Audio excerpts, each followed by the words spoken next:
Hi, welcome to ಮಕ್ಕಳ ಮಾಯಾಜಾಲ. ಸಿಂಹ ಅರಣ್ಯದ ರಾಜ, ಹುಲಿ ಗರ್ಜಿಸೋ ಧೈರ್ಯವಂತ, ಆನೆ ನಡೆಯುತ್ತಿತ್ತು ಭರವಾಗಿ, ಕರಡಿ ಕುಣಿಯುತ್ತಿತ್ತು ಖುಷಿಯಾಗಿ, ಜಿಂಕೆ ಓಡುತ್ತಿತ್ತು ಲವಲವಿಕೆಯಿಂದ, ಮೊಲ ಹಾರುತ್ತಿತ್ತು ಕನಸೊಂದೊಂದಿಗೆ, ನೀರಾನೆ ಈಜುತ್ತಿತ್ತು ದಣಿಯಾದ ನೀರಿನಲ್ಲಿ, ನಾವು ಆಟವಾಡುತ್ತಿದ್ದೇವೆ ಸ್ವರ್ಗದ ಒಳಗಡೆ. ಏನು ಈ ಚಂದದ ಪ್ರಕೃತಿ, ಅರಣ್ಯವಾಗಿರುವ ಮಾಯಲೋಕ, ಏನು ಈ ಸುಂದರ ಪ್ರಕೃತಿ, ಅರಣ್ಯವಾಗಿರುವ ಮಾಯಲೋಕ.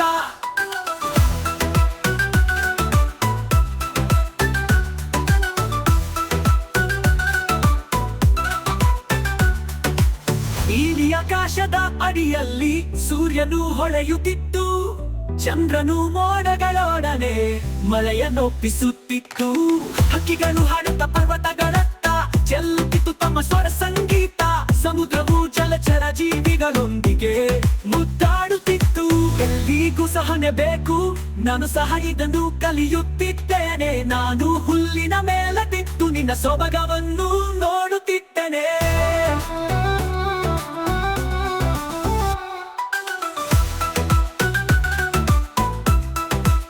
ಜಿಂಕೆ ಓಡುತ್ತಿತ್ತು ಲವಲವಿಕೆಯಿಂದ, ಮೊಲ ಹಾರುತ್ತಿತ್ತು ಕನಸೊಂದೊಂದಿಗೆ, ನೀರಾನೆ ಈಜುತ್ತಿತ್ತು ತಣಿಯಾದ ನೀರಿನಲ್ಲಿ, ನಾವು ಆಟವಾಡುತ್ತಿದ್ದೇವೆ ಸ್ವರ್ಗದ ಒಳಗಡೆ.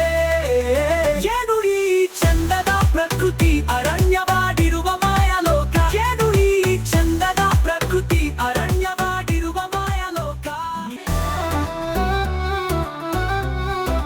ಸಿಂಹ ಅರಣ್ಯದ ರಾಜ, ಹುಲಿ ಗರ್ಜಿಸೋ ಧೈರ್ಯವಂತ, ಆನೆ ನಡೆಯುತ್ತಿತ್ತು ಭರವಾಗಿ, ಕರಡಿ ಕುಣಿಯುತ್ತಿತ್ತು ಖುಷಿಯಾಗಿ, ಜಿಂಕೆ ಓಡುತ್ತಿತ್ತು ಲವಲವಿಕೆಯಿಂದ, ಮೊಲ ಹಾರುತ್ತಿತ್ತು ಕನಸೊಂದೊಂದಿಗೆ, ನೀರಾನೆ ಈಜುತ್ತಿತ್ತು ದಣಿಯಾದ ನೀರಿನಲ್ಲಿ, ನಾವು ಆಟವಾಡುತ್ತಿದ್ದೇವೆ ಸ್ವರ್ಗದ ಒಳಗಡೆ.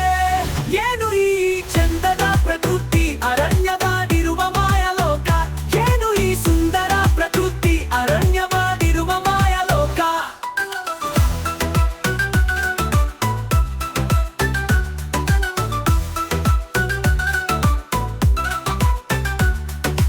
ನೀಲಿ ಆಕಾಶದ ಅಡಿಯಲ್ಲಿ ಸೂರ್ಯನು ಹೊಳೆಯುತ್ತಿತ್ತು, ಚಂದ್ರನು ಮೋಡಗಳೊಡನೆ ಮಳೆಯನ್ನೊಪ್ಪಿಸುತ್ತಿತ್ತು, ಹಕ್ಕಿಗಳು ಹಾಡುತ್ತ ಪರ್ವತಗಳತ್ತ ಚೆಲ್ಲುತ್ತಿತ್ತು ತಮ್ಮ ಸ್ವರ ಸಂಗೀತ, ಸಮುದ್ರವು ಜಲಚರ ಜೀವಿಗಳೊಂದಿಗೆ ಮುದ್ದಾಡುತ್ತಿತ್ತು.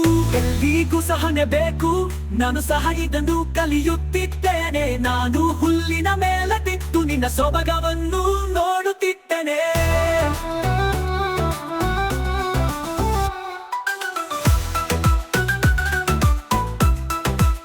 ಜಿಂಕೆ ಓಡುತ್ತಿತ್ತು ಲವಲವಿಕೆಯಿಂದ, ಮೊಲ ಹಾರುತ್ತಿತ್ತು ಕನಸೊಂದೊಂದಿಗೆ, ನೀರಾನೆ ಈಜುತ್ತಿತ್ತು ತಣಿಯಾದ ನೀರಿನಲ್ಲಿ, ನಾವು ಆಟವಾಡುತ್ತಿದ್ದೇವೆ ಸ್ವರ್ಗದ ಒಳಗಡೆ. ಏನು ಈ ಚಂದದ ಪ್ರಕೃತಿ, ಅರಣ್ಯವಾಗಿರುವ ಮಾಯಲೋಕ, ಏನು ಈ ಚಂದದ ಪ್ರಕೃತಿ, ಅರಣ್ಯವಾಗಿರುವ ಮಾಯಲೋಕ. ಆಲ್ ರೈಟ್ ಮಕ್ಕಳೇ, ಮುಂದಿನ ಪಾಠದಲ್ಲಿ ಮತ್ತೆ ಸಿಗೋಣ. Thank you.